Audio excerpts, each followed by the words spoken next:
Bueno, escaparatistas, hoxe temos con nós a un invitado moi especial, xa que é o que nos acompaña todos os venres á noite na Televisión de Galicia, porque é o presentador do Luar. Moi boas tardes, Galloso. Hola, moi boas tardes. Como estades? Aquí escaparatistas do mundo. Moi ben, por aquí andamos ben, e ti que tal?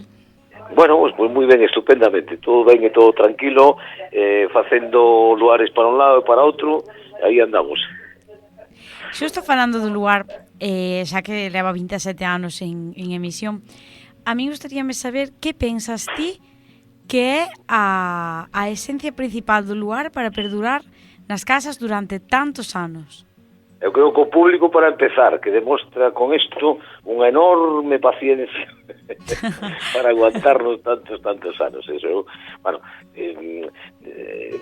estou votando un piropo público ben merecido, pero porque realmente os programas de televisión, como os programas de radio, como calquera medio de comunicación, ¿no? Si ten un destinatario, ¿no? E o destinatario é o ointe ou o televidente. Si non tes destinatario, é dicir, non ten ningún obxecto, ¿no? É dicir, seguir facendo esa comunicación, porque está claro que non lle interesa a ninguén. Bueno, dito isto, está claro que o primeiro que temos é que agradecerlle ao público que este aí, diante da tele, todos os venres, durante xa máis de 27 anos, non? Dito isto, despois, home, algo hai nesa comunicación que o público lle interese para que siga aí, porque o público non te aguanta durante 27, casi 28 anos que vamos a cumplir, si non lle ofreces algo que realmente lle toque. Bueno, nós o que buscamos nos programas, fundamentalmente, vamos a ver, entreter, non? Estamos na parte de entretemento fundamental da televisión, non? Considerando que a televisión ten informativos, ten series, documentais, e ten parte de entretenimento. Nós estamos nesa parte, no, de entretenimento. Entón, a nosa intención fundamental é a de entreter, pero claro, entreter durante tantos anos. Bueno, e aí é onde eu poño o dedo onde creo que temos que poñer, non? É dicir, Luar é Galicia, non é toda a Galicia, evidentemente Galicia é moito máis que Luar, non? Pero o pouco que é Luar é moi de Galicia. Nós tratamos de tocar a fibra sensible do que é un ser galego que ve a televisión os venres pola noite e que ve representado no Luar, no escenario de Luar, pois os bailes de seu, os cantos de seu, a música propia desta terra, como poden ser as bandas de música, como poden ser as gaitas, as pandeiretas, as voces das señoras que conservaron a tradición, bueno, etcétera, etcétera, etcétera, etcétera. Vos me diredes, home, pero tamén é a música rock. Sí, en duda é a música rock, é a música pop. Bueno, o que pasa é que a televisión, fundamentalmente, quen mantén como espectador a televisión é a xente máis maior. Estos son datos, non son opinións, é dicir. Sí. A televisión... A xente nova, digamos que consume moito o produto audiovisual, é dicir, eu creo que máis que nunca hai máis consumo de produto audiovisual, entendendo por produto audiovisual, pois xa un teléfono móvil, non? Porque o teléfono móvil non solamente sirve para falar, non? Sirve para ver moitísimas cousas, é dicir, para ver produto audiovisual. Bueno, hoxe en día, eu creo que a xente máis nova, que está moito máis familiarizada con estos sistemas móviles de pantalla, pois consume produto audiovisual por medio de móvil, por medio de pantallas. Sí, de outra maneira, sí. Exactamente, e despois a pantalla convencional, entendendo por pantalla convencional ese cacharro que todos temos no salón da casa, bueno, tamén mudou a forma de consumo, non? É dicir, o sea, a xente máis nova consumides o produto audiovisual no momento que queredes, non cando a cadea de televisión o decide, non? Claro, xa non estamos tan pendientes dos horarios, pero bueno, nos coñecémoste por Luar, así os máis novos, porque claro, xa levas moitos anos en Luar. Sí. Pero quen era Galloso antes de Luar? Que facías? A que te dedicabas? Xusto antes de empezar Luar, eu estaba preparando unhas oposicións aquí á Xunta de Galicia, e moi previamente a eso eu era abogado e exercía como tal. Exercía de abogado en Madrid. Eu nunca cheguei a exercer de abogado aquí en Galicia, pero eu vivía en Madrid, daquela.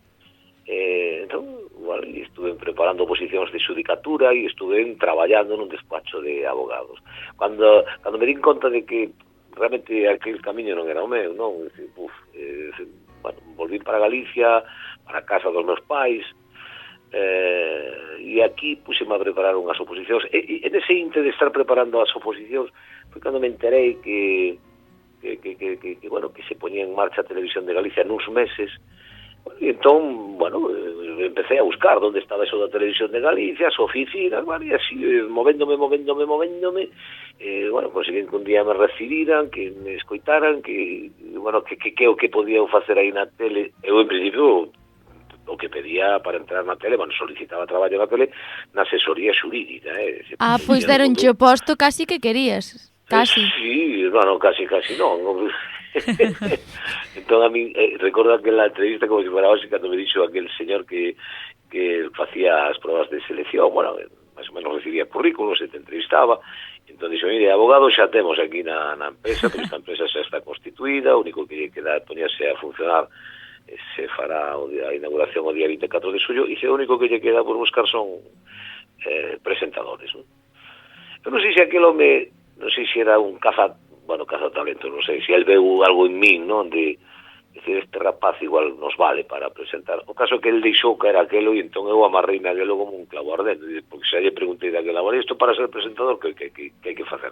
Bueno, e aí se acabou a historia, realmente, dice, mira, vamos a facer un casting, vámonos a publicar no periódico, e cando se convoque o lugar, ahora, presenta, si queres, e, oye, si vemos que a cámara te quere ben, e se non, pois están amigos, non? E así foi.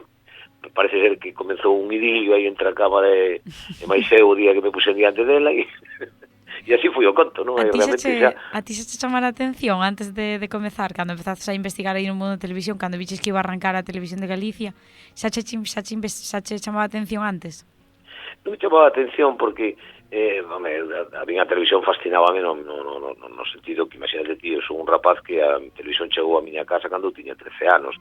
É dicir, non son un caso aillado, son un home de que nací no ano 56, e polo tanto, máis ou menos, a todos os rapaces da miña xeración, pois nos chegou a tele máis ou menos cando teníamos eso 10 anos, 11 anos, 12 anos, bueno, máis ou menos, non? Entón, claro, producíanos unha fascinación, un efecto imán absoluto. Pero, bueno, nunca me plantexei eu traballar aí. No. Que ocurre? Que previo a toda esa etapa do mundo xurídico, é dicir, a carreira de Dereito que estudiei en Santiago, bueno, eu antes de todo isto fui un estudiante de bacharelato. En fin, fui un xoven, non? Como todo o mundo, non? Sí. E entón, cando era xoven, a mí gustaba moito eso de tocar a guitarra, eu tiña un dúo con un amigo, cantábamos por aí por festivais, así. Eu tiña moito contacto co escenario, non? Bueno, moito. Tiña contacto con un amateur calquera que se dedique como me dedicaba eu a tocar así pola cidade, pola Coruña, en festivais de tipo benéfico, cosas deste tipo, non? Entón, claro, ese contacto co escenario creo que a min sempre me gustou, sempre me sentí moi cómodo, pero eu non sei, o da tele a min pareceu moi que o mellor eu aí podía.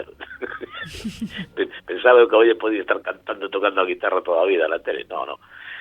Outro tipo de traballo, evidentemente. Pero, bueno, nunca me plantexara, non? É dicir, o feito de traballar, pero sí o contacto co escenario, o contacto co público, foi algo que sempre me chamou moita atención e co que sempre me sentí moi a gusto. E non sei, a mellor aí confluíu algo. O certo na vida, ao final, como moraleja, o que eu extraio que na vida hai que seguir intentando hasta o final loitar por aquilo que queres que che guste, porque é dicir, daquela tiña 29 anos, isto é un canto para todos os mozos e mozas que hoxe en día sei que está moi difícil, non, conseguir un traballo porque os tempos son complicados, pero tiña 29 anos daquela, e non tiña nin oficio nin beneficio. Pois nos estamos encantadísimas de que atopases ese oficio, sobre todo porque na maioría dos fins de ano nos poñemos a TVG e vemos te dando as campanadas. Este ano vai ser así tamén? Vasnos acompañar? Sí, este ano, se non hai nada en contrario, pois estarei ali de novo na Praza do Obradoiro. É unha noite moi especial, non? É dicir, o único...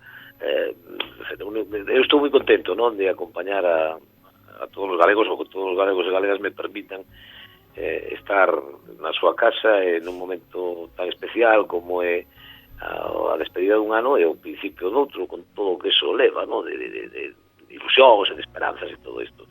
O único que sinto é que que deixo a miña familia, non? Que son moitos anos deixando a miña familia sin vivir xuntos ese momento, pero bueno, algún dirá, bueno, pero mira, cambias a túa familia por todas as de Galicia, e xa sei o que queres decir. Pero bueno, tamén me gustaría estar con familia, pero bueno, a vida tocou así, e non me queixo para nada, solamente o expreso dunha maneira, claro que toda a vida ten unha doble cara, non?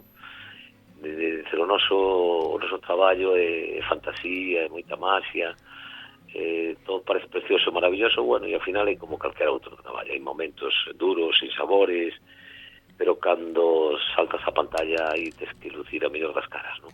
Sí, e sobre todo nunha noite tan especial como é sempre a noite de Noite Bella. Pois moitas grazas, José Ramón. Nada. Gracias a vos, todo o contrario.